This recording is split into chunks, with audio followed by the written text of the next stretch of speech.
He despised her until he saw her happy in another man's arms. Now he's begging for a second chance, but she's no longer the same woman. Where are you watching this story from? Subscribe to the channel and hit that like, because the ending will leave you speechless. The entire boardroom fell silent. When Winslow threw the papers onto the mahogany table, looked into Cordelia's eyes, and uttered those words that would echo for months like relentless thunder, "You'll never be more than someone who organizes my calendar." The lights from the imported crystal chandelier trembled slightly, as if even they could feel the cruelty contained in each syllable. Cordelia maintained her composure, her hands clasped in her lap to hide the tremor running through them, her eyes fixed on an undefined point on the Persian rug that cost more than everything she would earn in a year. That sentence pierced her chest like a rusty hook. It wasn't the first time Winslow Ashford III had treated her as something disposable, but there was something in the calculated coldness of that moment that seemed designed to remind her of her place in the universe he had built. For 3 complete years, Cordelia Hayes had been the invisible pillar supporting the most powerful real estate empire in Manhattan. She arrived each morning when stars still glittered above Fifth Avenue, prepared coffee at the exact temperature he preferred, organized million-dollar contracts with precision bordering on artistic, and left when neon lights already painted the streets in surreal colors.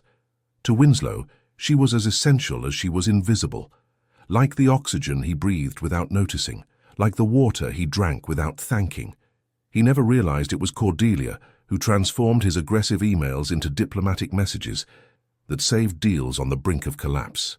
He never knew that she memorized the birthday dates of his most important partner's children and discreetly left reminders for him to send gifts that strengthened alliances.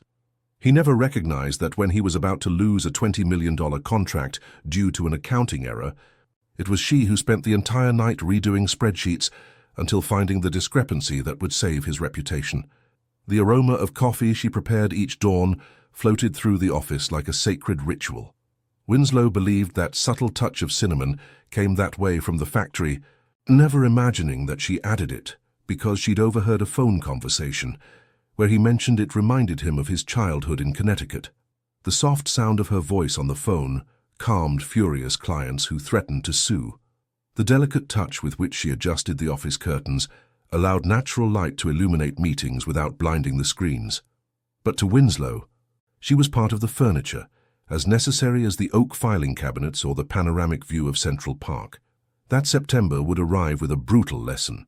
Winslow had closed the biggest deal of his career, the acquisition of a complex of historic buildings in the Upper East Side that would be converted into luxury apartments. To celebrate, he organized an ostentatious party in his penthouse, that space where money had bought everything except good taste. Imported French champagne, aged prime rib, oysters from Maine, a jazz quartet that filled the atmosphere with music that pretended to be authentic, but sounded rehearsed. When Cordelia appeared at the door that night, she wore a modest dress she'd bought at a small boutique in Greenwich Village. It was navy blue, simple but elegant, and she'd chosen it carefully, because she knew attending that celebration was important. She'd worked as hard on that contract as any lawyer or executive present, but Winslow stopped her at the entrance with an extended hand and words that fell like acid on her dignity.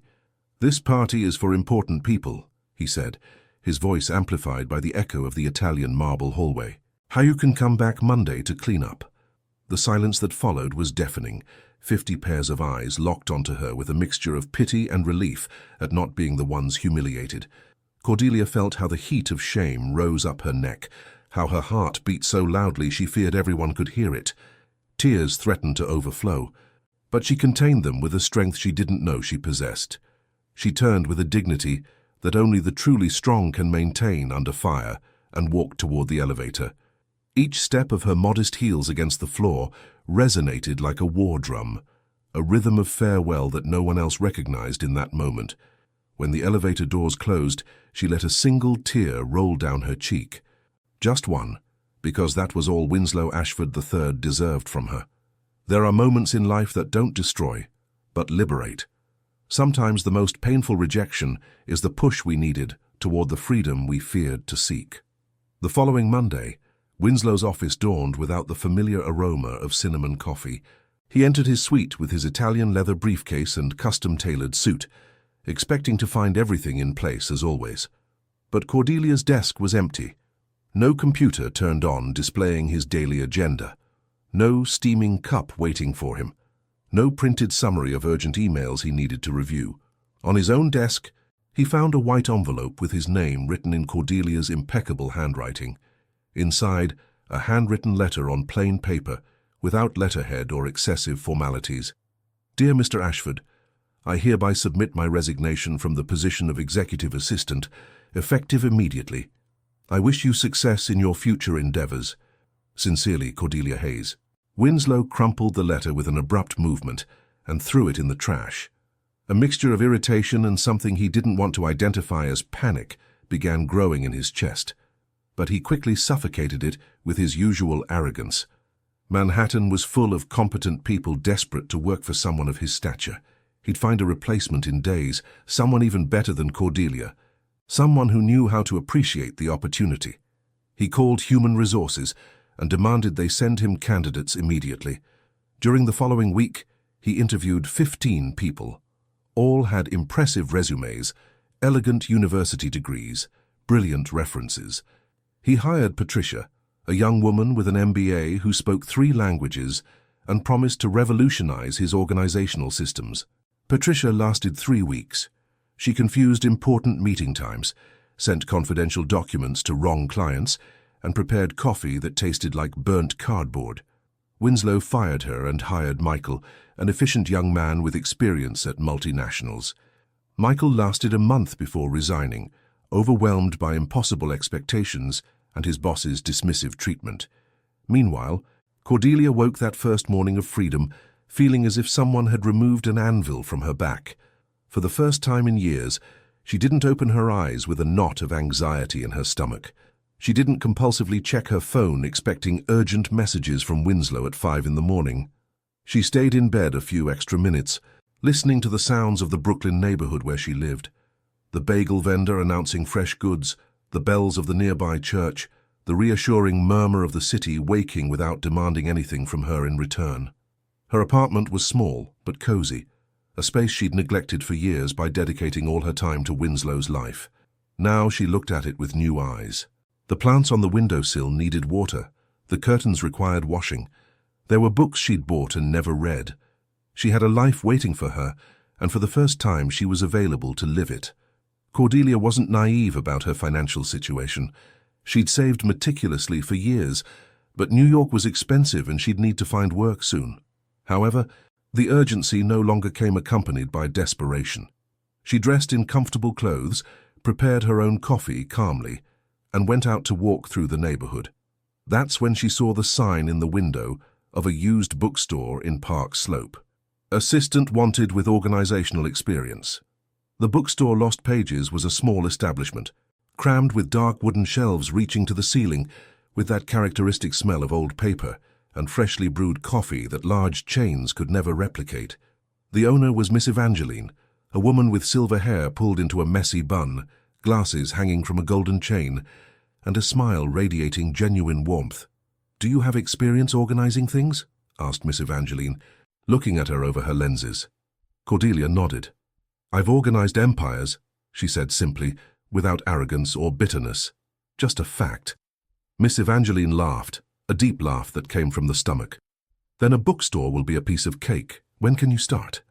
The salary was a fraction of what she'd earned with Winslow. It wouldn't even cover her expenses if she continued with the austere lifestyle she'd maintained. But Cordelia felt something she hadn't experienced in years: enthusiasm. "Tomorrow," she answered. And thus, without ceremonies or complicated contracts, a new chapter began. The first week at Lost Pages was revealing. Cordelia discovered that organizing a small bookstore required the same level of detail as managing a corporate empire, but with a completely different purpose. It wasn't about maximizing profits, but connecting the right people with the stories they needed. Miss Evangeline taught her that each book had its moment, each customer their secret story, and the true art was in intuiting what each soul that crossed the door needed. Regular customers began recognizing her. Mr. Harrison, the retired professor who came each Thursday looking for American history books. Mrs. Whitmore, who collected first editions of Emily Dickinson. Young Jasper, an architecture student who devoured anything about Frank Lloyd Wright. Everyone learned her name, greeted her with genuine affection, took interest in her day. No one treated her as an extension of a calendar or a useful tool. True freedom doesn't arrive when we escape from chains, but when we discover we can build something new with our own hands. October arrived in New York with intermittent rains that washed the streets and left the air with a fresh, promising aroma. The bookstore had a quiet rhythm on those rainy days. Fewer customers but deeper conversations, more time to reorganize shelves and discover forgotten treasures in the corners. It was on a Thursday afternoon, when rain tapped gently against the windows and created a welcoming backdrop, that Thaddeus Monroe first entered Lost Pages. Cordelia was on a wooden ladder, reaching for a volume on the upper shelf, when she heard the bell and the deep voice of a man apologizing for the water he brought on his shoes. She descended the ladder and found herself face to face with someone who didn't fit the usual profile of Miss Evangeline's customers. Thaddeus was tall and strongly built, with large, calloused hands that revealed years of physical labor. He wore a blue work jacket over a flannel shirt, worn but clean jeans, work boots he'd tried to clean on the entrance mat. His dark hair was slightly disheveled by the wind, and raindrops clung to his eyelashes. What captured Cordelia's attention were his eyes. They were a deep brown, warm like Kentucky soil after rain, and there was a gentleness in them that seemed incongruous with his rugged appearance. When their gazes met, he smiled with an almost adolescent shyness that did something strange in her chest, as if a door she'd kept closed was beginning to open. "Excuse me," he said, his accent revealing southern origins, perhaps from Tennessee or Georgia. "I'm looking for a poetry book by Robert Frost. It's for my mother. She's turning 70 and has always loved poems about nature." Cordelia guided him silently to a section, aware that he walked carefully not to knock anything over with his size. She showed him several volumes, but one specific book seemed perfect, an illustrated edition of North of Boston and Mountain Interval, with a section dedicated to Frost's nature poems. While she explained why that book would be special, Thaddeus listened with total attention that Cordelia didn't remember ever receiving. He didn't look at his phone, didn't interrupt, gave no signs of impatience. He just listened, as if her words were the most important thing in the world at that moment. "Have you read much poetry?" she asked, genuinely curious. Thaddeus scratched the back of his neck, a gesture that seemed characteristic of his shyness. "Not much, to be honest. I work in construction, spend my days between concrete and bricks, but my mother taught me that beautiful words are as important as strong walls. She said we build houses with our hands, but we build lives with words." Something in that simple philosophy resonated deeply in Cordelia. Winslow would have despised someone like Thaddeus, would have classified him as common folk without value. But there was more wisdom in that simple phrase than in all the pompous corporate speeches she'd heard in 3 years. While she wrapped the book, Thaddeus mentioned he worked on the renovation of an old building near Washington Square. He spoke of his work with humble pride, describing how they restored original architectural elements, respecting history while creating livable spaces for the future. He didn't boast about his importance or inflate his achievements, simply shared what he loved about his craft. When he left, leaving behind the smell of rain and a sensation of genuine warmth, Miss Evangeline emerged from her office with a knowing smile. "That's a good man," she said simply. "The kind there aren't many of left." Cordelia didn't expect to see him again. New York was enormous, lives crossed and separated constantly. But the following week Thaddeus returned, this time looking for a book about American colonial architecture. The next week, it was an essay about the history of traditional crafts. The fourth week, he finally gathered the courage to admit his visits weren't just about books. "I'd like to invite you for coffee," he said, his hands nervously folding and unfolding the receipt from his last purchase. "If that's not inappropriate. And if you have time. And if you want to, of course." Cordelia felt warmth expand in her chest. It wasn't the nervous excitement she'd felt years ago when Winslow occasionally directed a kind word at her. It was something more solid, more real. "I'd love to," she responded, and her smile was so genuine that Thaddeus seemed to light up completely. Their first date was simple, a walk through Prospect Park on a November Saturday, when golden leaves carpeted the paths and the air had that invigorating cold of New York autumn. They walked for hours, talking about everything and nothing. Thaddeus told her about his childhood in rural Tennessee, where his grandfather taught him the construction trade, about how he'd come to New York at 20, with only $50 in his pocket, sleeping in hostels until getting stable work, about his 3 children from a previous marriage that had ended not from lack of love, but from profound incompatibility. His ex-wife dreamed of a sophisticated urban life he couldn't and didn't want to provide. Cordelia, in turn, told him her own story, about growing up with her grandparents in a modest Queens neighborhood because her parents had died in a car accident when she was 5, about how she'd worked since 16 to pay for her business studies, about the 3 years with Winslow that now seemed like a movie watched by someone else. She didn't omit the final humiliation, and Thaddeus listened with growing tension in his jaw. "That man is an idiot," he said finally, his voice controlled but clear. "Not for not valuing you, though that's already unforgivable, but for believing money makes him superior to others." Then he took Cordelia's hand, with a softness that contrasted with his evident strength. If I may say so, he lost the chance to know an extraordinary woman. That was the moment when something changed irrevocably in Cordelia's heart.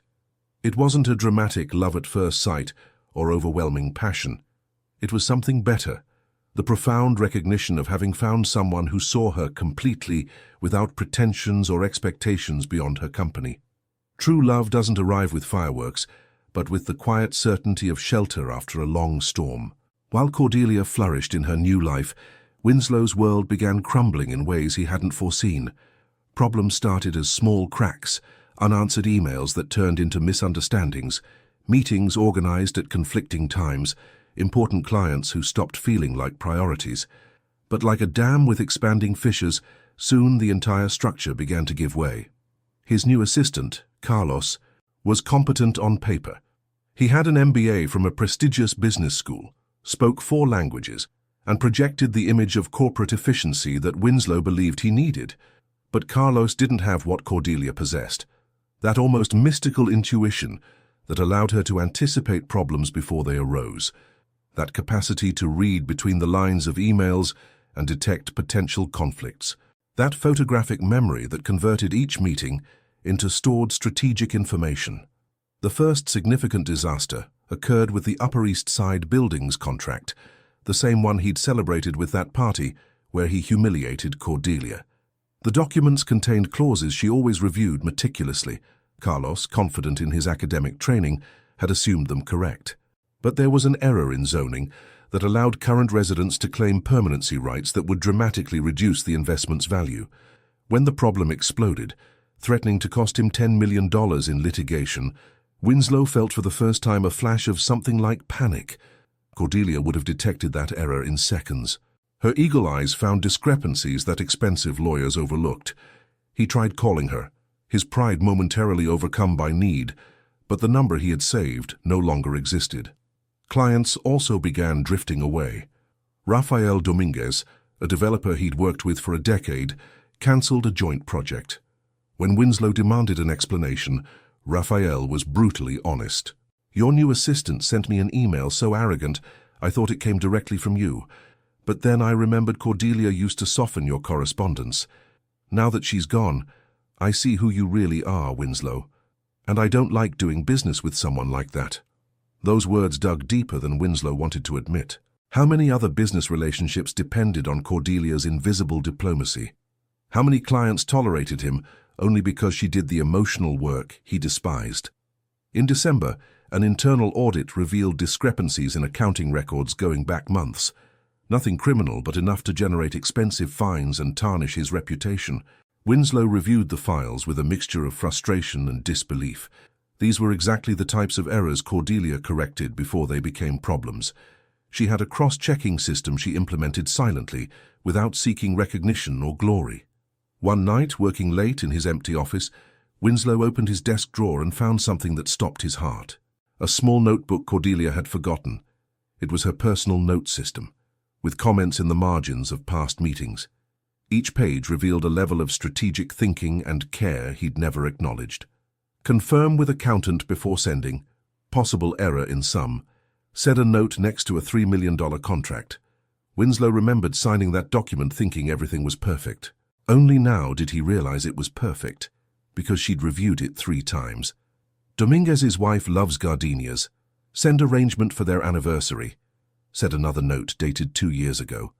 Winslow had sent that bouquet believing it was his own idea, when in reality, it was Cordelia's invisible work-building bridges he didn't even know he needed. Page after page revealed the hidden architecture of his success. Every closed deal, every averted crisis, every satisfied client, all carried the invisible marks of her work, and he'd discarded her like trash. That night, Winslow did something he hadn't done since childhood. He cried, not from self-pity, but from the crushing weight of his own blindness. He'd built an empire on the shoulders of someone he never bothered to thank, and now that empire was crumbling because its foundation had departed. He tried hiring other assistants, each more qualified on paper than the last. But none could replicate what Cordelia had done, because it wasn't just efficiency she brought, it was loyalty earned through years of constant presence. It was intuition developed by knowing every aspect of his business. It was dedication motivated, not by personal ambition, but by genuine professional pride. His accountant suggested something he'd never considered. Maybe you should try to get her back. Offer her whatever she wants, triple salary, company shares, and executive title. Winslow felt a spark of hope. Of course, that's what he had to do. Cordelia was practical. She'd understand it was too good an offer to refuse. Money solved everything, right? He hired a private investigator to locate her, justifying the invasion of privacy as business necessity. In 2 weeks, he had a complete report. Cordelia Hayes worked at a small bookstore in Park Slope, for a salary that was an insult compared to what he'd paid her. She lived in the same modest apartment as always. She'd received an unexpected inheritance from an aunt in Boston and was using it to take business management courses at NYU. The information should have reassured him. She was accessible, without great resources, apparently without rancor since she continued living her life normally. It would be easy to convince her to return. But there was a line in the report that made his heart sink. Subject has been frequently seen with Thaddeus Monroe, construction worker, at various locations. Nature of relationship, probably romantic. Winslow crumpled the report with fury. A construction worker, Cordelia, his brilliant and efficient Cordelia, was dating someone who worked with his hands.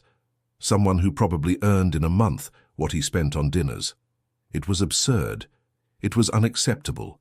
And yet, a small, annoying part of his brain whispered a truth he didn't want to hear. Perhaps that man treated her the way he never did.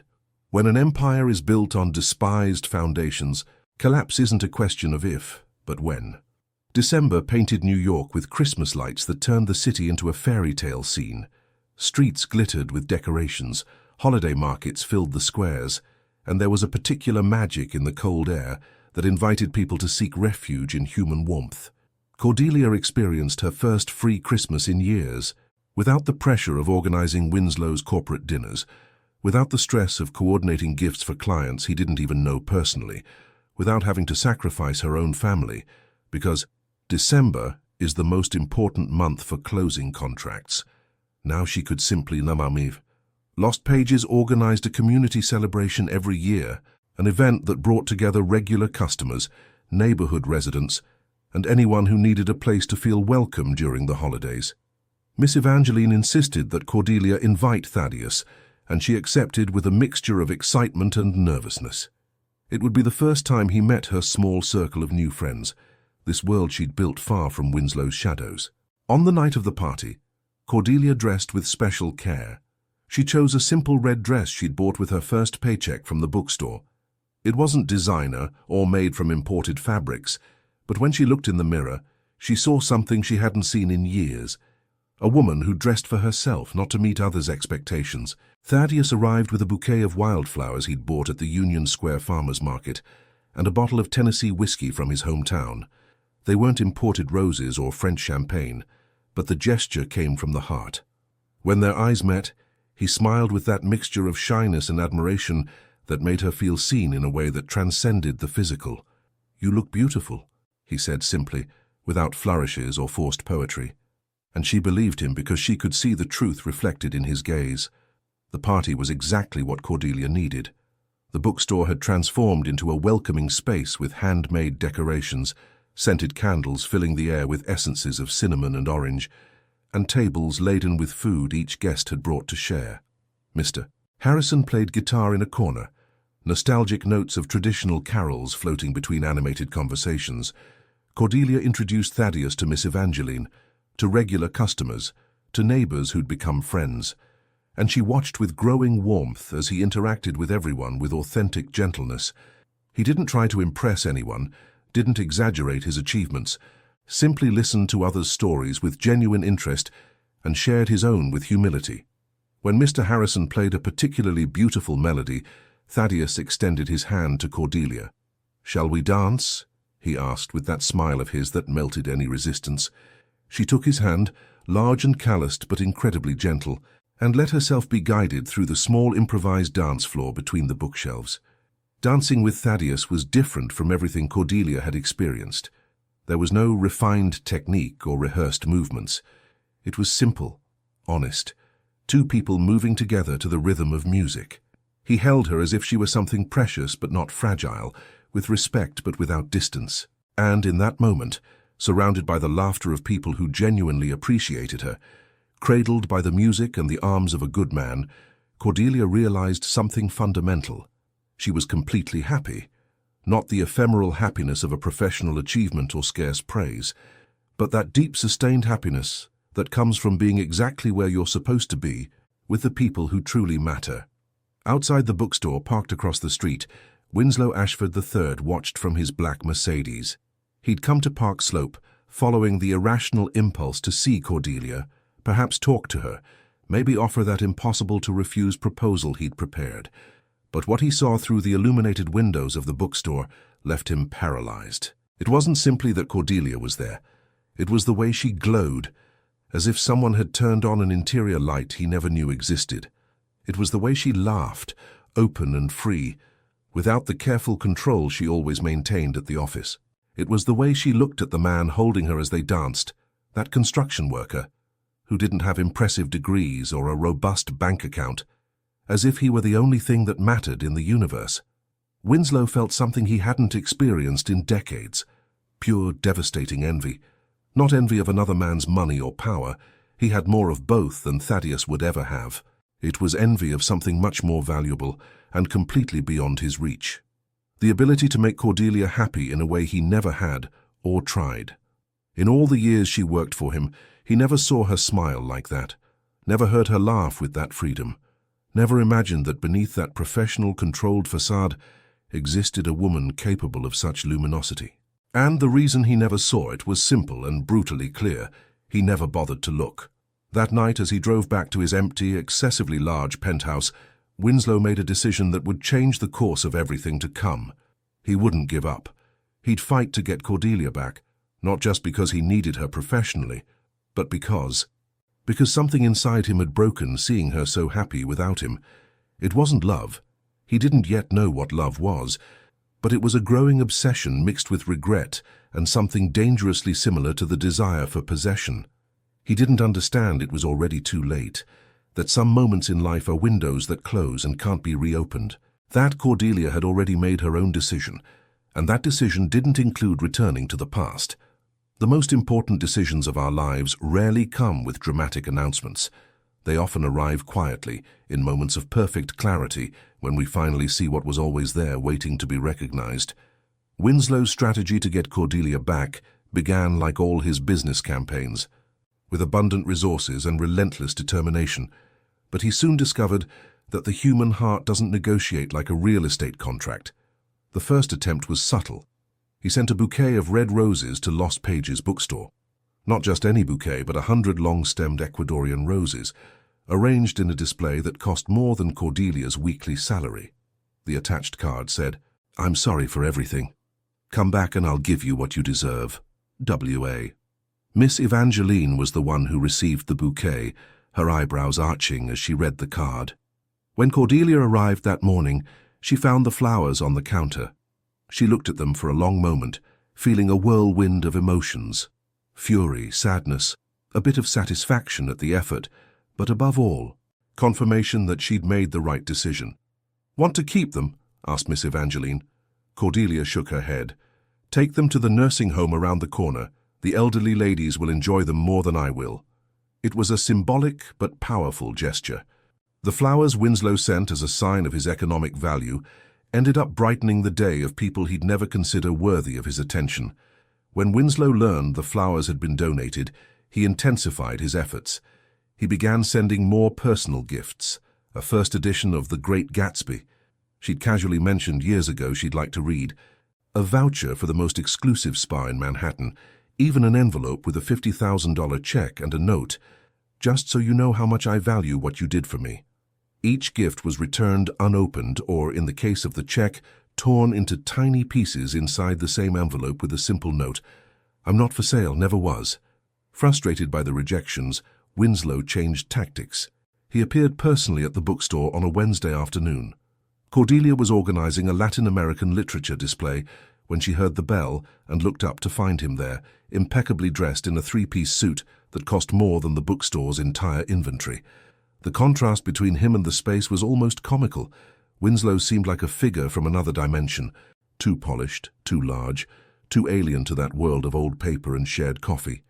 "I need to talk to you," he said without preamble, his voice loaded with a mixture of authority and what might have been nervousness. Cordelia came down from the ladder calmly, wiping her hands on the apron she wore to protect her clothes from dust. "You have nothing to say that I need to hear." "Please," and that word coming from Winslow Ashford III sounded so strange that several customers turned to look. "Give me 5 minutes, just 5 minutes." Miss Evangeline gestured toward the small office in the back. Cordelia sighed but agreed, more to avoid creating a scene than out of genuine interest in what he had to say. The office was tiny, full of book boxes and stacked invoices. Winslow had to duck to avoid hitting his head on the low ceiling. He looked completely out of place, a caged lion in a space designed for library mice. "I miss you," he began, and the words sounded awkward in his mouth, as if he were trying them for the first time. "The company isn't the same without you. I'm not the same without you." "The company," Cordelia repeated, her voice tinged with disbelief and disappointment. "It's always about the company, isn't it?" "No, it's not just that." Winslow ran a hand through his perfectly styled hair, messing it up for the first time in years. I realized I made a mistake. A terrible mistake. I treated you badly, didn't value you, and I want to make it right." "Make it right?" Cordelia crossed her arms, her posture defensive but firm. "How exactly do you plan to make up for 3 years of being invisible, of being treated like a useful but replaceable tool, of that public humiliation you designed to put me in my place?" Winslow recoiled as if he'd been struck. He had no answer because there was no possible answer. "I'm offering you triple your previous salary," he said finally, falling back on the only thing he knew: money. An executive title, stock options, your own office, whatever you want. "What I want," Cordelia said, with a calm that was more devastating than any scream, "is for you to leave this bookstore and not come back. I want you to understand that there are things money can't buy. And one of them is the time I wasted trying to be enough for someone who was never going to see me." But Winslow didn't give up. Over the following weeks, his attempts became more desperate. He called the bookstore at different hours, hoping to catch her alone. He appeared at places where he knew she'd be. He even tried talking to Thaddeus, a confrontation that ended with the construction worker looking at him with a mixture of pity and firmness. "She deserves someone who sees her," Thaddeus told him at the door of the building where he worked. "Not someone who only realizes what he has when he loses it. If you really cared about her, you'd leave her alone." Those words resonated in Winslow more than he wanted to admit, because deep down, a part of him knew Thaddeus was right. His pursuit wasn't about Cordelia's well-being, but about his own wounded ego, about his inability to accept that someone could choose to walk away from him. Regret without true change is just self-pity disguised as remorse. True redemption requires more than pretty words and grand gestures. It requires fundamental transformation. While Winslow struggled with demons he'd ignored his entire life, Cordelia continued flourishing in ways even she hadn't anticipated. Her relationship with Thaddeus had evolved from those first timid steps into something solid and deep, built on a foundation of mutual respect and genuine understanding. February brought to New York a penetrating cold, but clear skies that turned the city into a picture of brilliant blues and golden stone. Thaddeus had invited Cordelia to visit his hometown in Tennessee during a long weekend. She accepted with a mixture of excitement and nervousness. Getting to know someone's place of origin was like reading the fundamental chapters of their story. The town was exactly what she'd imagined. Narrow streets of old cobblestones, houses with wraparound porches, a central square with a fountain that had witnessed centuries of daily life. Thaddeus's mother received them with a hug that almost smothered Cordelia and tears of joy she didn't try to hide. "Oh, honey," said the woman with a thick southern accent, holding Cordelia's face between her weathered hands. "My boy can't stop talking about you, says you're smart as a whip and good as they come." During that weekend, Cordelia experienced a family warmth she hadn't felt since her grandparents' deaths. Thaddeus's mother cooked traditional dishes that filled the house with aromas of cornbread and collard greens. His sister, a schoolteacher with 3 rambunctious children, welcomed her as if she'd known her all her life. Thaddeus's childhood friends shared embarrassing stories that made him blush but revealed the consistency of his character. He'd always been the one who defended the weak, who worked hardest, who kept his promises. On the last night, after a hearty dinner and conversations that stretched until dawn, Thaddeus took Cordelia to a special place, the ruins of an old mill on the outskirts of town. The full moon illuminated the ancient stones with silver light, and the view extended for miles of fields and forests. "My grandfather used to bring me here when I was a kid," Thaddeus began, his voice soft in the night's quiet. "He said these stones had seen entire generations live and die. Wars and peace, loves and losses, and that the only thing that remained through it all was true love, built with the same care as these walls." He knelt then, and Cordelia felt her heart stop.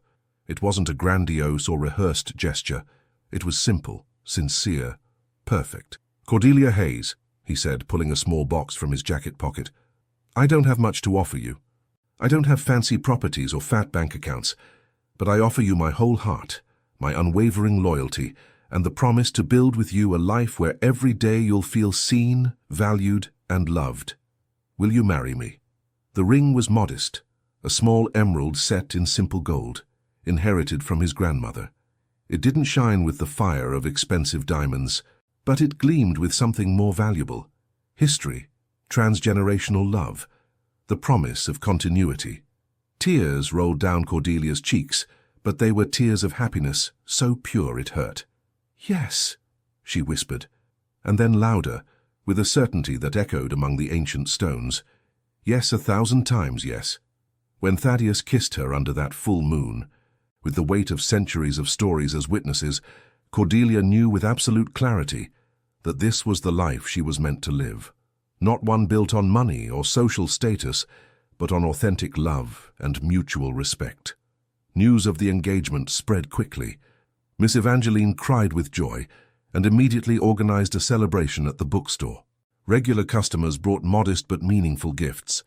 Mr. Harrison composed a special song for the couple. Mrs. Whitmore donated an antique book of wedding poetry from her private collection.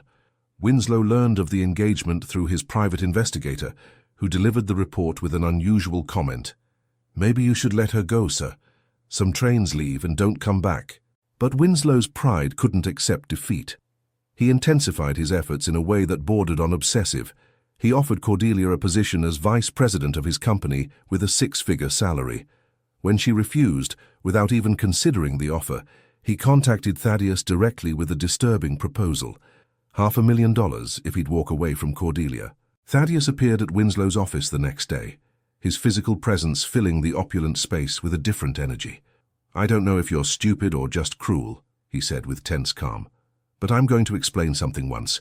Cordelia isn't property you can buy or get back. She's an extraordinary woman who deserves to be loved, not possessed. And if you come near her or me again with your insults disguised as offers, I won't answer for the consequences." It was the first time in decades anyone had spoken to Winslow with that combination of contempt and moral authority, and he couldn't do anything about it because deep down he knew every word from Thaddeus was true. True love doesn't announce itself with grand gestures or buy itself with expensive gifts. It's built in small moments, in daily commitments, in the constant choice to see and value the other person exactly as they are. March arrived with an early spring that painted New York green and filled the air with new promises. But for Winslow Ashford III, the season brought only more evidence of his own decay. His real estate empire faced the biggest crisis in its history. The fiasco with the Upper East Side buildings had escalated to a class-action lawsuit threatening to cost him not just money, but his reputation. Financial media began publishing articles questioning his competence. Important clients rescinded contracts. Banks that used to fight for his business now reviewed his credit lines with renewed skepticism. But the worst part wasn't the professional collapse. It was the loneliness that began swallowing him like quicksand. His penthouse, with its impressive views and expensive decoration, felt like a mausoleum. The friends he thought he had turned out to be simple business acquaintances who disappeared when he stopped being useful. The women who pursued him for his money evaporated when they smelled financial trouble. One night, after a particularly disastrous meeting with his lawyers, Winslow found himself walking aimlessly through New York streets. His steps led him, perhaps inevitably, to Park Slope. He stopped in front of Lost Pages, observing through the window the scene inside. Cordelia was there, of course, but she wasn't alone. Thaddeus had come to pick her up after work, still in work clothes slightly stained with dust. He watched as she showed him something in a book, animated and expressive. Thaddeus listened with that total attention Winslow now recognized as genuine love. When she laughed at something he said, her face lit up with a joy that transcended anything material. It was in that moment that Winslow experienced a devastating epiphany. He had never made Cordelia laugh like that. In 3 years of daily work, he never bothered to make her smile. Never asked about her day, her dreams, her fears. Never saw her as a complete person with a rich and complex interior life. To him, she'd been a function, not a human being. The weight of that realization crushed him with physical force. He leaned against a nearby building's wall, feeling his legs couldn't support him. For the first time in his adult life, Winslow Ashford III faced the complete truth about who he was. A man who'd confused accumulation with achievement, domination with leadership, possession with love. The following days were a downward spiral. He lost an important contract because his team made errors Cordelia never would have allowed. His accountant resigned, tired of his constant bad mood. The board of directors of his company began murmuring about the need for new leadership.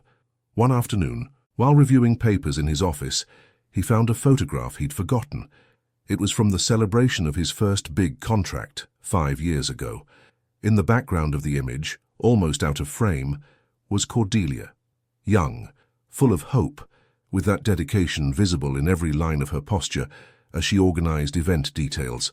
He was in the center of the photo, surrounded by important people, ignorant of the person who'd made everything possible. Winslow put the photo on his desk and cried. Not elegant, controlled tears, but sobs that shook his entire body. The kind of crying that comes when you finally allow yourself to feel everything you've been repressing. When he finally calmed down, he made a different decision. He wouldn't try to get Cordelia back anymore. Wouldn't send more gifts or make more offers. Instead, he'd do something he hadn't done in decades, work on himself. He hired a therapist, something he'd always considered a weakness. In sessions, he began the painful process of examining how he'd become who he was. His childhood with emotionally distant parents who measured love in achievements. His rise in the business world where empathy was seen as vulnerability. The decades building walls around himself until he was completely isolated. He also made different business decisions. He downsized his company, focusing on quality over quantity. He implemented fair treatment policies for employees. He began paying fair salaries and publicly recognizing his team's work. Not because he expected Cordelia to find out and return, but because he finally understood it was the right thing to do. But the real change, the one that mattered, was internal. He began seeing the people around him, the barista who served his coffee, the security guard of his building, his new assistant as human beings with lives and dreams of their own. He learned to ask how they were and really listen to the answers. He discovered that humility didn't make him weak, but stronger in ways he'd never imagined. One April night, 6 months after Cordelia left him, Winslow looked at himself in the mirror and saw a different man. Thinner from stress, with new lines around his eyes, but with something in his gaze that hadn't been there before. Genuine humility and the beginning of wisdom. He knew then that he'd lost Cordelia forever, And he also knew that loss was the just consequence of his actions. But for the first time, instead of resentment or denial, he felt acceptance and gratitude. Gratitude because her departure had forced him to face truths he'd avoided his entire life. The true fall isn't losing what we have, but realizing we never valued it while we had it. And sometimes only in that fall do we find the opportunity to rise as better versions of ourselves. May transformed New York into a festival of colors and life. Cherry blossoms bloomed, painting streets with pink tones that seemed pulled from a dream. Cordelia and Thaddeus were immersed in wedding preparations, planned for July at a small seaside chapel in Cape Cod. Cordelia's life had evolved in ways that surpassed her most optimistic expectations. The inheritance from her Boston aunt, though modest, had allowed her to invest in her education.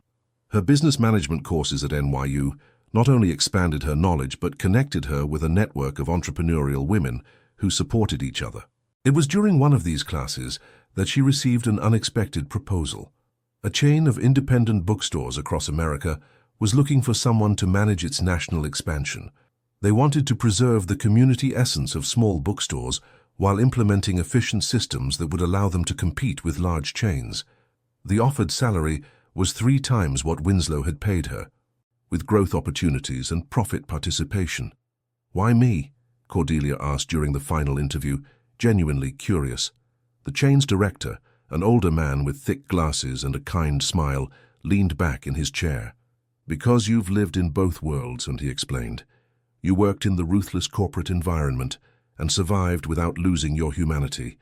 Now you work in a community bookstore and understand the value of personal connections. We need someone who can build that bridge without sacrificing the best of each side."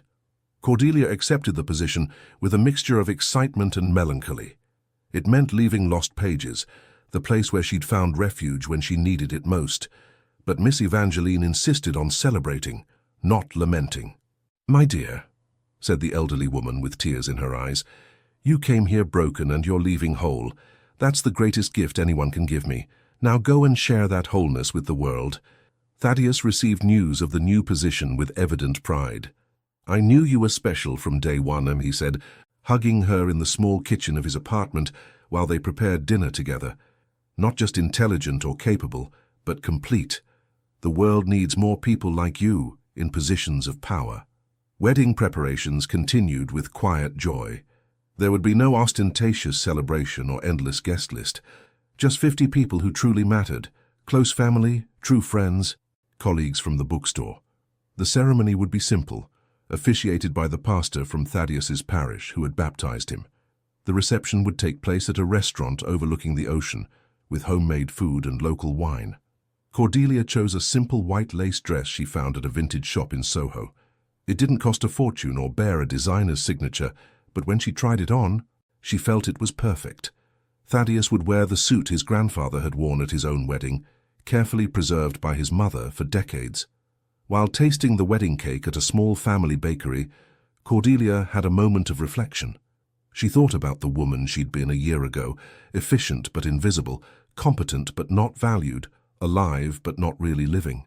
And she thought about who she was now, loved, respected, building a life that had meaning beyond functional utility. "What are you thinking about?" asked Thaddeus, noticing her silence. "That sometimes we need to lose ourselves to find ourselves," she responded, intertwining her fingers with his. "That the worst things that happen to us are sometimes blessings in disguise." For his part, Winslow continued his own journey of transformation. His therapist had suggested he write letters to people he'd hurt, not necessarily to send them, but as an exercise in recognition and responsibility. The letter to Cordelia took weeks to complete. "Dear Cordelia, I don't expect you to read this, much less respond. But I need to say these words, even if only to the void. I was a blind man who walked thinking he could see. I confused your dedication with obligation, your excellence with normalcy, your presence with furniture. I treated you with cruelty that I now recognize was a reflection of my own inner emptiness. I'm not seeking forgiveness because I don't deserve it. I just want you to know that your departure taught me what years of success never did. That a person's true value isn't measured in their utility, but in their humanity. That power without compassion is tyranny. that wealth without gratitude is poverty. Thank you for the years you dedicated to making my life easier, even when I made yours more difficult. Thank you for leaving when you had to, and thank you for showing me, though painfully, who I needed to be. I wish you all the happiness in the world, not because you need it from me, but because I finally understand you deserve it. Winslow. The letter remained stored in his desk drawer. He never sent it, knowing its content was more for his own healing than for Cordelia's benefit. She had moved on, and he had to respect that. In his company, the changes he implemented began showing results. Staff morale improved dramatically. Clients noticed warmer, more personal treatment. Slowly, his reputation began rebuilding, not as the ruthless magnate from before, but as someone who had learned and changed. But the nights remained difficult. His penthouse stayed empty except for him. He hadn't found courage to seek a relationship, knowing he first needed to finish becoming someone capable of sustaining one. Real change, he discovered, was a slow and painful process, with no shortcuts or quick fixes. Building new foundations on ruins first requires the courage to demolish what no longer serves. And sometimes what must be demolished is the version of ourselves that the world applauded, but our heart knew was false. June brought suffocating heat to New York that made the city seem to vibrate in the dense air. Cordelia had an intense month ahead, finalizing wedding preparations, completing the transition in her new job, and helping Miss Evangeline train her replacement at Lost Pages. It was during one of these last weeks at the bookstore that fate, with its ironic sense of timing, orchestrated a final encounter between Cordelia and Winslow. He entered the bookstore on a Friday afternoon, when the slanting sun created patterns of golden light between the shelves. Cordelia was on the ladder, organizing the history section, when she heard the bell. She descended, prepared to greet a customer, and found herself face to face with him. Winslow looked different. He'd lost weight. His suit was less ostentatious, and there was something in his eyes, a softness, perhaps humility, that hadn't been there before. They both stopped, time suspending itself in that space charged with shared history. "I came to buy a book," he said finally, his voice devoid of the arrogance he used to carry like armor. "Not to bother you, just needed a book." Cordelia nodded slowly. "What kind of book are you looking for?" "Something about starting over, about how to be better." His voice broke slightly on the last words. She guided him silently to a section, aware that each step they took together in that small space resonated with everything left unsaid between them. She selected 2 books carefully, one about mindfulness and personal transformation, another about empathetic leadership in business. "These might help," she said simply, extending them. Winslow took the books, his fingers briefly brushing hers in the exchange. "I heard you're getting married, and that you got an amazing job." "Yes, both things. I'm happy for you, truly." And there was a sincerity in his voice she'd never heard before. "You deserve all the happiness in the world." "Thank you," Cordelia responded, and felt something release in her chest. It wasn't exactly forgiveness. Forgiveness required a request that never came formally, but it was something close. It was letting go of the weight of resentment she didn't know she still carried. Winslow headed to the counter to pay, but before arriving, he stopped and turned to her. "Cordelia, I need to tell you something. I don't expect a response or forgiveness, just, you need to know." She waited, her heart beating faster than she wanted to admit. "I spent 3 years with you and never saw you. I used you, despised you, treated you as something less than human. And when you left, it wasn't your work I missed first. It was the small acts of kindness I didn't even recognize while they were happening. The coffee you prepared, the way you softened my mistakes, how you made each day work without me noticing." He paused, swallowing with difficulty. "But the worst thing wasn't taking you for granted. It was that night at the party, humiliating you like that in front of all those people. That was unforgivable. And I don't expect forgiveness, but you need to know it's what shames me most in my entire life, that if I could change one single moment from my past, it would be that one." Cordelia felt tears burn her eyes, but not from pain. It was something more complex, a mixture of sadness for lost time, relief that he finally understood, and a kind of closure she didn't know she needed. "I appreciate you saying that," she responded with a firm but gentle voice. "I really do, but Winslow, you don't need my forgiveness to move forward. You need to forgive yourself and be better from now on. Not for me, but because it's who you should be." He nodded, tears shining in his own eyes. "You're right, as you always were." He looked at the books in his hands. "Thank you. For these. For your time. For everything." When he headed to the door after paying, Cordelia called him one last time. "Winslow." He turned, expectant. "I hope you find what you're looking for. I hope you learn to see people. And I hope you're happy someday." A sad but genuine smile crossed his face. "Thank you. I wish you the same, though I think you've already found it." The bell rang as he left, and Cordelia stood in the middle of the bookstore, feeling as if a final chapter had been written in a book that had remained open too long. Miss Evangeline emerged from the back, having heard the entire conversation. "Are you okay, dear?" "Yes," Cordelia responded with genuine surprise in her voice. "I think I'm finally completely okay." That night, while having dinner with Thaddeus in his small apartment, she told him about the encounter. He listened without interrupting, holding her hand across the table. "How do you feel about it?" he asked when she finished. "Relieved," she responded after thinking a moment. "Like a door I didn't know was ajar has finally closed completely. He's on his path, and I'm on mine. And that's right." Thaddeus stood up and hugged her, his physical strength wrapping around her emotional vulnerability. "I love you," he murmured against her hair. "Not because you're strong or intelligent or capable, though you're all those things. I love you because you're you, complete, imperfect, human, real." And in that embrace, in that simple but profound affirmation, Cordelia felt the final confirmation that she'd chosen correctly. Not just in leaving Winslow, but in choosing Thaddeus, in choosing herself, in choosing a life built on authentic love instead of functional utility. True closure doesn't always come with dramatic confrontations or cataclysmic scenes. Sometimes it arrives quietly, in brief conversations that say everything that needed to be said, allowing both people to move forward with grace. July arrived with its characteristic heat and New York's bustle preparing for summer vacations. Cordelia and Thaddeus traveled to Cape Cod a week before the wedding to help with final preparations and spend time with family. The chapel chosen for the ceremony was a small 18th-century architectural gem nestled on a hill overlooking the sea. Its whitewashed walls gleamed under the intense sun, and the interior maintained the pleasant coolness of ancient stone. The pastor who would officiate the ceremony was the same one who had baptized Thaddeus almost 40 years ago. Thaddeus's mother had transformed the family home into an operations center. Every corner smelled of delicious food: New England clam chowder, fresh lobster rolls, traditional blueberry pie. Thaddeus's sisters and cousins filled the space with laughter and unsolicited advice about everything from Cordelia's hairstyle to the best way to cut the cake. Cordelia, who'd grown up in a much quieter environment with her grandparents, found the noisy chaos of a large family surprisingly comforting. There were no pretensions or formalities, just genuine affection and immediate acceptance.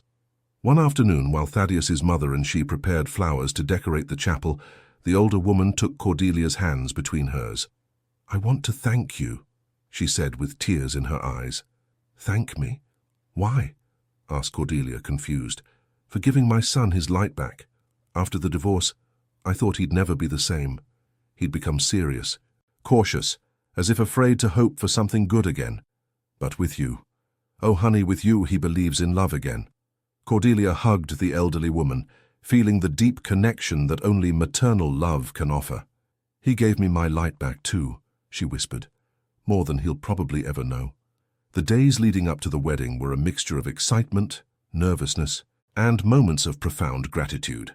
Cordelia called each person who would be present to thank them for being part of her story. Miss Evangeline would arrive by bus from New York, bringing with her a special gift, a first edition of To Kill a Mockingbird that had belonged to her grandmother. Thaddeus's children from his previous marriage would also arrive. Cordelia had met them months ago in carefully orchestrated encounters to ensure mutual comfort. The three, 2 teenage girls and a 20-year-old young man, had received her with a mixture of caution and curiosity.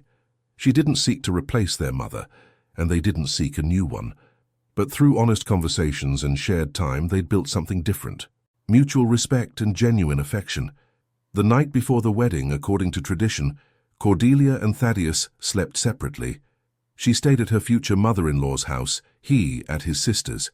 It was a night of happy insomnia, her mind traveling the path that had brought her here. She thought about the Cordelia of 2 years ago, working tirelessly for a man who never saw her. She remembered the pain of that public humiliation that at the moment felt like the end of the world. She smiled, remembering the fear she had when resigning, the uncertainty of the first days at the bookstore, the surprise of meeting Thaddeus. She got up and walked to the window. The ocean stretched under the starry sky, its waves creating a constant rhythm that had remained unchanged for millennia. Some things changed, others remained. She had changed, transformed completely, but her essence, her kindness, her dedication, her capacity to love, had remained. Elsewhere in America, in his Manhattan penthouse, Winslow also couldn't sleep. He knew that the next day Cordelia would get married. Part of him wanted to feel bitterness or envy, but he'd worked too hard on himself to allow those toxic feelings. Instead, he wrote a final entry in the journal his therapist had suggested he keep. "Tomorrow, the woman I never properly valued will begin a new chapter of her life. Part of me still wishes it could be with me, but most of me understands that was never possible, because I needed to lose her to become someone capable of valuing someone like her. This is my cross. I learned the lesson too late, but at least I learned. And though my life continues empty in many ways, it's no longer empty of meaning or purpose. I'm building something new, not to impress others or accumulate more wealth, but to be someone who deserves respect. If there's something after this life, I hope to have the opportunity to do better. Meanwhile, I'll do my best with the time I have left. Thank you, Cordelia, for teaching me that losing can be the greatest form of winning, if we pay attention to the lesson." He closed the journal and looked through his window at the sleeping city. Tomorrow would be a painful day, but necessary. Part of letting go was allowing others to be happy without you, celebrating their joy even if it reminds you of your own loss. As the first lights of dawn painted the sky, both Cordelia and Winslow prepared for the same day with completely different feelings.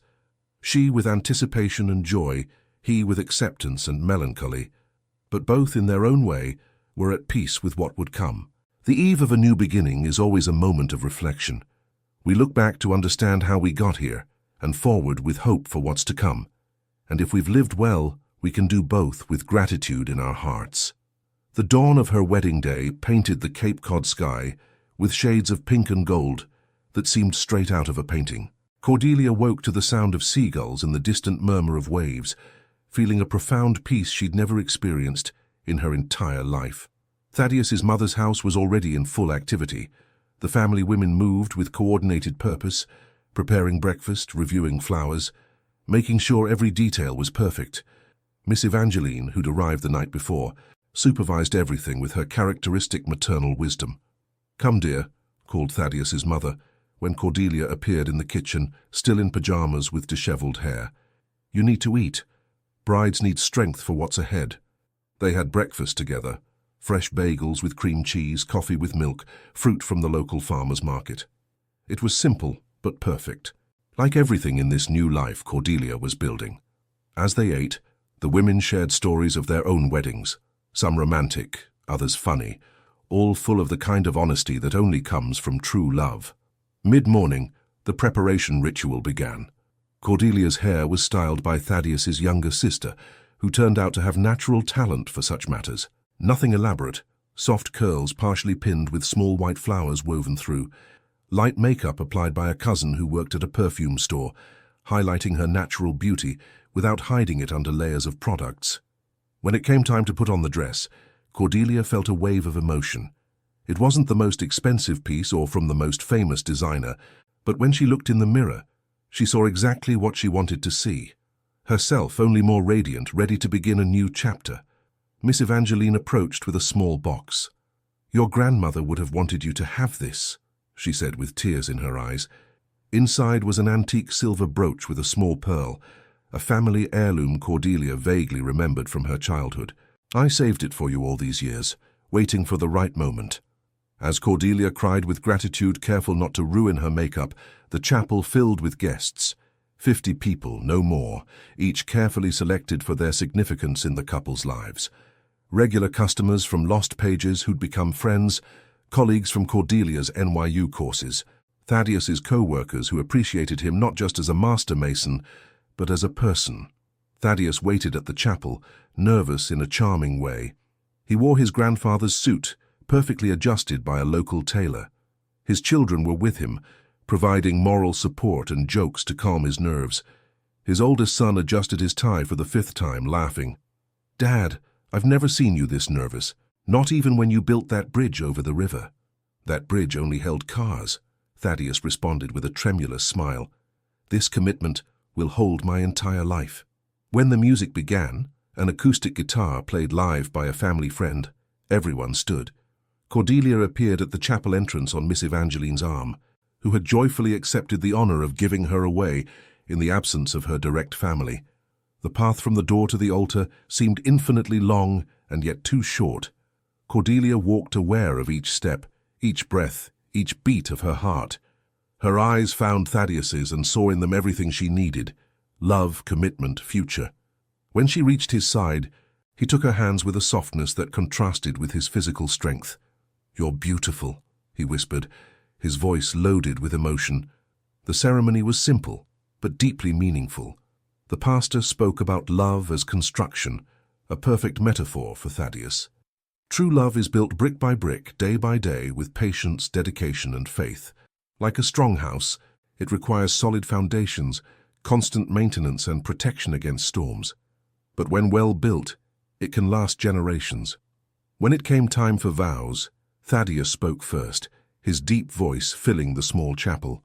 "Cordelia, I promise to be the refuge where you can rest after difficult days. I promise to see your light, even in your darkest moments. I promise to build with you a life where each day is a conscious choice of us. I don't promise you perfection, because I'm human and I'll fail, but I promise constant effort, unwavering love, and the certainty that you'll be the first thing every morning and the last every night." Cordelia, with tears rolling freely down her cheeks, responded with her own promise. "Thaddeus, I promise to bring to our life the same dedication I once wasted on things that didn't matter. I promise to value each day with you as the gift it is. I promise to be your partner in building our story, brick by brick, as you once said. I don't promise to be easy because I have my own complexities, but I promise to be honest, loyal, and present in ways that matter." When the pastor declared them husband and wife, the kiss they shared was soft but loaded with promise. Applause filled the chapel, mixing with the sound of waves breaking against the nearby beach. The reception at the restaurant overlooking the ocean was exactly what they'd dreamed of. Delicious food served on simple plates, cold wine flowing generously, conversations extending for hours without rush. Mr. Harrison played guitar, while couples danced under a sky that gradually transformed from brilliant blue to shades of orange and purple. When Cordelia danced with Thaddeus, their first dance as spouses, she felt as if all her past, all the pain, all the humiliation, all the doubt, had been necessary to bring her to this exact moment. She wouldn't change anything because every step of the path had been essential. "What are you thinking about?" asked Thaddeus, moving with her to the rhythm of a soft jazz melody. "That I'm exactly where I'm supposed to be," she responded, her head resting against his chest, feeling the constant beat of his heart. "That every tear, every moment of doubt, every step that brought me here was worth it." As the sun set over the ocean, painting the sky with impossible colors, Cordelia looked around the celebration. She saw Miss Evangeline laughing with Thaddeus's mother. She saw her husband's children dancing with their cousins. She saw love, community, belonging, all the things she'd longed for without knowing she longed for them. And in that moment of perfect clarity, she understood something fundamental. True happiness doesn't come from being valued by someone powerful, but from valuing yourself enough to walk away from who doesn't value you. It comes from building a life based on authentic love instead of functional utility. It comes from finding people who see you whole, not just the parts of you that are useful to them. The best days of our lives are often those where everything we've survived finally makes sense, where we look back and see not mistakes, but lessons, not failures, but redirections to where we always should have been. While Cordelia danced under the Cape Cod stars celebrating love and new life, Winslow Ashford III spent that same Saturday in his empty Manhattan office, not because he had urgent work. He'd finally learned about balance and limits, but because his penthouse felt too empty, too silent, too full of thoughts he didn't want to face. He'd tried to keep busy all day, had lunch at his favorite restaurant but the food tasted like ashes, walked through Central Park, but the park's beauty only emphasized his loneliness. Finally, he sought refuge in the only place he knew, work. His new assistant, Maria, was competent and professional. She wasn't Cordelia, no one ever would be, but she was good at her job, and he treated her with the respect he should have shown from the beginning. She'd left some documents for his review, but Winslow couldn't concentrate on numbers and contracts. Instead, he found himself thinking about the path that had brought him here. Months of therapy had revealed uncomfortable truths about himself. He'd grown up in a family where love was conditional, measured in achievements and presentations. His father, a successful but emotionally distant businessman, had taught him that power was all that mattered. His mother, trapped in a loveless marriage, had sought comfort in social appearances instead of genuine connections. Winslow had reproduced that pattern perfectly. He'd built an empire, but never a family. Accumulated wealth, but never love. Demanded loyalty, but never earned it. And when he finally had someone genuine and valuable, Cordelia, he treated her exactly as his parents had treated him, as something useful, but not intrinsically valuable. The irony was devastating. He'd spent decades building exactly what he'd hated about his childhood. His phone rang, pulling him from his thoughts. It was Rafael Dominguez, the developer who'd cancelled their partnership months ago. To Winslow's surprise, Rafael was calling not for business, but to check how he was. "Heard about your assistant getting married today," Rafael said, without beating around the bush. Winslow felt a pang in his chest. Even his former partners knew. "Thought you might need company. Want to grab coffee?" It was a simple but significant offer. Winslow almost refused, his old pride resisting admitting vulnerability. But something in him had changed enough to recognize the gesture for what it was. Genuine kindness. "Yes," he finally responded. "I'd like that very much." They met at a small coffee shop in Chelsea, not the kind of elegant place where Winslow used to have meetings. Raphael ordered 2 coffees and waited patiently while Winslow organized his thoughts. "I've been an idiot," Winslow finally began, "not just with Cordelia, though, especially with her, with everyone. I confused fear with strength, domination with leadership." Raphael nodded without judgment. "Most of us do that at some point. The difference is whether we learn from it." "Did you learn?" asked Winslow, genuinely curious. "The hard way," Raphael admitted with a sad smile. "My first marriage ended because I was exactly like you described. My wife left me, and it took me years to understand why. But eventually I did, and my second marriage. It's different. Better. Real." "How did you do it?" "The change, I mean. First I had to admit I needed to change. Then I had to do the work. Therapy, introspection, different decisions every day. But the most important thing was accepting that some bridges we burn can't be rebuilt. And that's okay. Part of growing is living with the consequences of who we were." Those words resonated deeply in Winslow. "Cordelia is happy," he said finally. "Really happy, with someone who sees her in ways I never did." "That must hurt," Raphael observed. "Yes, but also I'm glad for her. I finally understand that real love means wanting someone to be happy, even if that happiness doesn't include you." Winslow was surprised to realize he meant it. They talked for hours, the conversation flowing from business to philosophy, from regrets to hopes. When they finally said goodbye, Winslow felt slightly less heavy. Not healed, some wounds take years to heal, but a bit more hopeful. That night, back in his penthouse, Winslow made a decision. He wouldn't try to contact Cordelia anymore, wouldn't send gifts, wouldn't look for ways to insert himself into her life. She'd moved on and he would respect that completely. Instead, he'd honor her memory in a different way, by being better. He'd treat his employees with genuine respect, build relationships based on reciprocity instead of utility, use his privilege and resources to lift others instead of demonstrating superiority. Not because he expected Cordelia to find out or care, but because it was who he should have been from the beginning. He opened his laptop and began writing a plan for his company. They'd implement fairer salaries, generous parental leave, flexible hours that respected employees' personal lives. He'd donate a significant portion of his profits to organizations that helped women in difficult professional situations.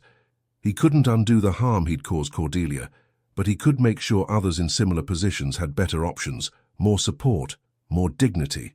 As he worked on his plan, he felt something he hadn't experienced in months: purpose.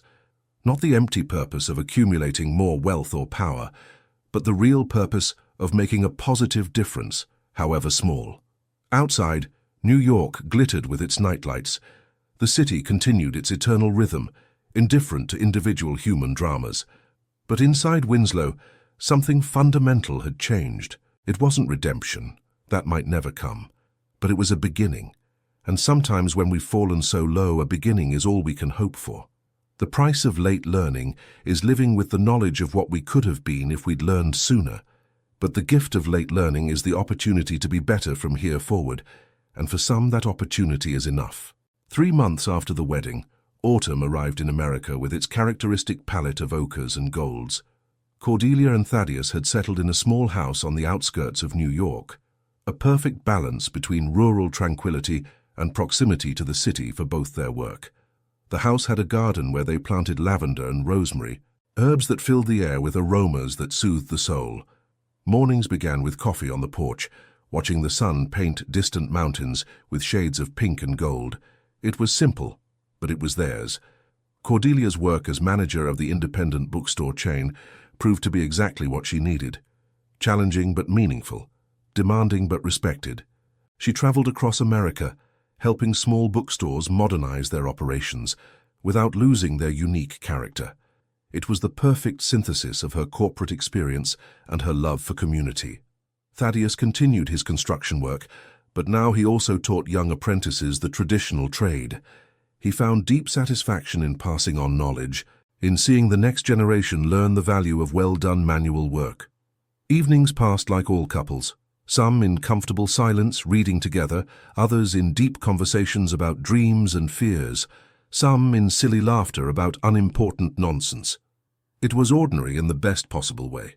One November afternoon, while Cordelia organized books in the small library they'd created in the study, she received an unexpected letter.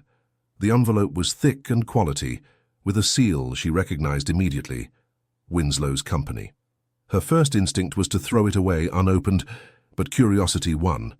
Inside wasn't a personal letter, but an official brochure announcing new corporate policies: fair salaries, generous leave, mentorship programs for women, donations to organizations supporting vulnerable workers, and a brief handwritten note, inspired by someone who deserved better: "Thank you for the lesson. W.A." Cordelia smiled softly. It wasn't an apology or request for forgiveness, it was simply recognition of change, and that was enough. She showed the brochure to Thaddeus that night during dinner. He read it carefully, his face impassive. "What do you think?" she asked. "I think some people need to lose everything to learn what others know instinctively," he responded with his characteristic practical wisdom. "I think it's good he learned, though late, and I think his journey is no longer your concern." He was right. Of course. Cordelia folded the brochure and put it in a drawer, not as a trophy or vindication, but simply as final closure, a chapter truly finished. December brought news that changed everything again. Cordelia was pregnant. The positive test in her trembling hands, Thaddeus's gaze filling with tears of joy, the hug that seemed to last an eternity. They were building not just a life together, but a legacy of love. The news was shared with family at Christmas dinner, surrounded by everyone they loved. Thaddeus's mother cried with happiness. His children from his previous marriage celebrated with genuine enthusiasm. Miss Evangeline, who'd made the trip from New York especially for the holidays, offered a toast that summed everything up perfectly. To Cordelia and Thaddeus, who teach us that true love isn't found in grandeur or luxury, but in the daily choice to see and value the other person. To the baby coming, who will grow up surrounded by love that matters more than any fortune. And to all of us, who have the privilege of witnessing and celebrating a love story that began with a poetry book and will continue with chapters yet to be written. As they toasted, Cordelia felt gratitude so deep it almost hurt. Gratitude for the difficult path that had brought her here. Gratitude for the strength she found to leave when she needed to. Gratitude for Thaddeus and his constant love. Gratitude for the new life growing inside her. That night, standing on their house's porch with Thaddeus, watching stars shine over New York, Cordelia reflected aloud. Sometimes I wonder what would have happened if I hadn't had the courage to leave, if I'd stayed accepting crumbs of respect, convincing myself it was enough. Thaddeus hugged her from behind, his chin resting on her head. You don't need to wonder. You had the courage, you made the right decision, and now you're here where you belong. Where I belong, she repeated, savoring the words. Here, with me, in a life built on real love. Not because I'm perfect or because our life is easy, but because we choose each other every day, consciously, completely. He was right. This was her place. Not in someone's shadows, but in the light of her own life. Not being useful, but being loved. Not surviving, but thriving. As they entered their house, warming themselves by the fireplace Thaddeus had built with his own hands, Cordelia knew with absolute certainty she'd found what we all seek, but few find. Not wealth or status, not power or prestige, but something infinitely more valuable. A home not built of walls and roofs, but of love, respect, and mutual belonging. And that was more than enough. It was everything. Meanwhile, in New York, Winslow watched the Christmas lights from his office. He wasn't alone. He'd made genuine friendships in recent months, finally learning to connect with others as equals. His company thrived under a more humane model. He'd begun seeing a therapist regularly and doing volunteer work on weekends. He wasn't happy in the radiant way Cordelia seemed to be, but he was at peace in a way he'd never known. He'd learned the most difficult lesson of all, that some mistakes can't be undone, only learned from, and that sometimes the only possible redemption is becoming a better person for those you still have the chance to meet. He thought of Cordelia one last time, not with paralyzing regret, but with genuine gratitude. She'd given him the greatest gift without knowing it, the opportunity to wake up before it was too late to change. He'd lost her love, but he'd gained his soul, and he had the rest of his life to honor that lesson. Snow began falling over New York, soft and silent, covering the city with a blanket that made everything seem new and full of possibilities. And maybe it was. For Cordelia, for Thaddeus, for Winslow, for everyone. Each day brought the opportunity to be better than the day before. In different places across America, living completely different lives, three people had learned universal truths: that real love is built on respect and mutual visibility, that a person's value should never be measured by their utility, that sometimes we need to lose everything to find what truly matters, and that it's never too late to change, though some lost opportunities never return. Church bells nearby began ringing, marking the hour. A new day would come soon, bringing with it all the possibilities and challenges life always offers. But that night, in that moment, each of them was exactly where they needed to be. Cordelia with Thaddeus, building a family based on authentic love.